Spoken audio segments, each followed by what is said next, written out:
तर्क से लड्डा में आपका स्वागत है। कल की दुनिया कैसी थी, आज की दुनिया कैसी है, आने वाले कल की दुनिया कैसी होगी, समय के साथ साथ शताब्दियों के अंतराल में कौन कौन से परिवर्तन होंगे, केवल तर्कवादी इन बातों को सही सही समझ सकता है।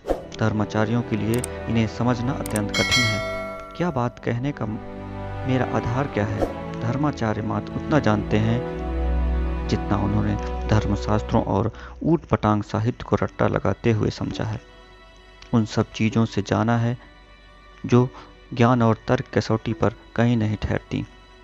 उनमें से कुछ केवल भावनाओं में बहकर सीखते समझते हैं, दिमाग के बजाय दिल से सोचते हैं। अंध श्रद्धालु की तरह मान लेते हैं कि उन्होंने जो सीखा वही एकमात्र सत्य है। बुद्धिवादियों का यह तरीका नहीं है।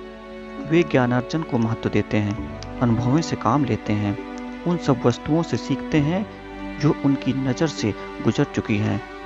प्रकृति में निरंतर हो रहे परिवर्तनों, जीव जगत की विकास प्रक्रिया से भी वे ज्ञान अर्जित करते हैं। इसके साथ साथ वैज्ञानिक शोधों, महापुरुषों के ज्ञान, व्यक्तिगत खोजबीन, उपलब्ध शोध कार्यों को भी वे आवश्यकता अनुसार और बिना किसी पूर्वाग्रह के ग्रहण करते हैं। धर्माचार्य सोचता है कि परंपरा प्रदत्त ज्ञान ही एकमात्र ज्ञान है, उसमें कोई भी सुधार संभव नहीं है।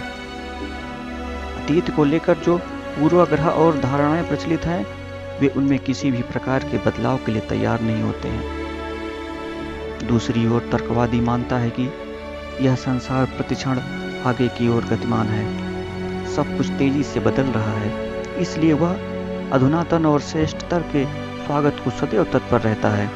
मेरा आशय यह नहीं है कि दुनिया भर के सभी धर्माचार्य एक जैसे हैं, लेकिन जहाँ तक ब्राह्मणवादियों का सवाल है, वे सब के सब बुद्धिवाद का विरोध करते हैं। परंपरा नएपन की अपेक्षा करती है।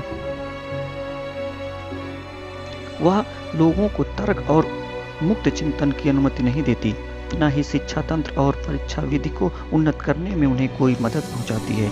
उल्टे वह लोगों के पूर्वाग्रह रहित चिंतन में बाधा उत्पन्न करती। बुद्धिवाद न तो धर्माचार्यों को रास आता है, न ही हमारे नेताओं को। उन्हें केवल अवैज्ञानिक, मूर्खतापूर्ण और बुद्धिहीन वस्तुओं से लगाव है। अपने अनुभव के आधार पर मैं कह सकता हूँ कि ये लोग नई दुनिया में भी उम्मीद लगाए रहते हैं कि आने वाला समय उन जैसे असभ्य और गंवारों का होगा। ओल्ड इज गोल्ड की परिकल्पना पर वही व्यक्ति विश्वास कर सकता है जिसने नए परिवर्तन को न समझा हो, न उसकी कभी सराहना की हो। केवल अकल के अंधे लोग उनका अनुसरण कर सकते हैं। हम जैसे तर्कवादी लोग पुरातन को पूर्णतः खारिज नहीं करते। उनमें जो अच्छा है हम उसका स्वागत करते हैं। उसे अपनाने के लिए भी अच्छाई और नएपन में विश्वास करना अत्यंत आवश्यक है। तभी हम नए और अधुनातन सत्य की खोज कर सकते हैं।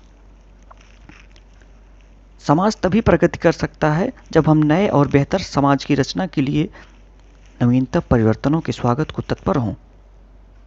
लोग चाहे वो किसी भी देश अथवा संस्कृति के क्यों न हों, पुरातन से संतुष्ट कभी नहीं थे। उनकी दृष्टि सदैव अधुनातन ज्ञान एवं प्रगति पर केंद्रित रही है। वे जिज्ञासु और निष्पक्ष थे, इसी कारण वे विस्मयकारी वस्तुओं की खोज कर पाए।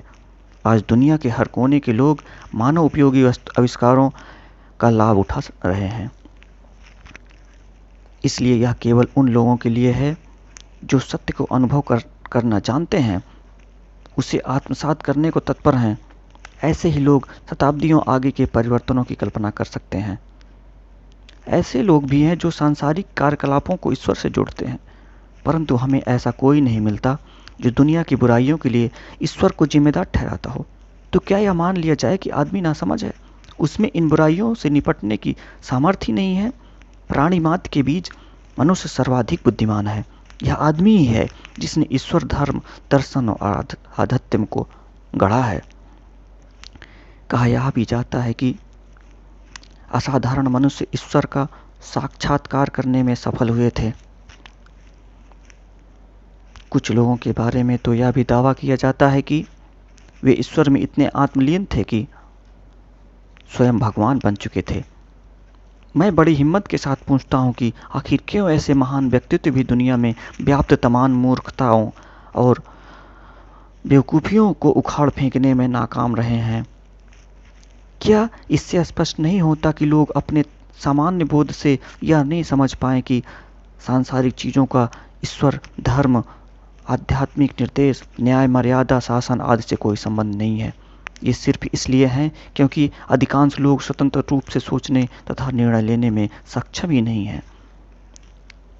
पश्चिमी देशों में अनेक विद्वानों ने बुद्धि को महत्व देते हुए तर्कसंगत ढंग से सोचना आरंभ किया। उन विद्वानों की ही विचारों से उन्होंने अपने देश में विलक्षण ज्ञान के साथ साथ चमत्कारिक आविष्कार किए हैं।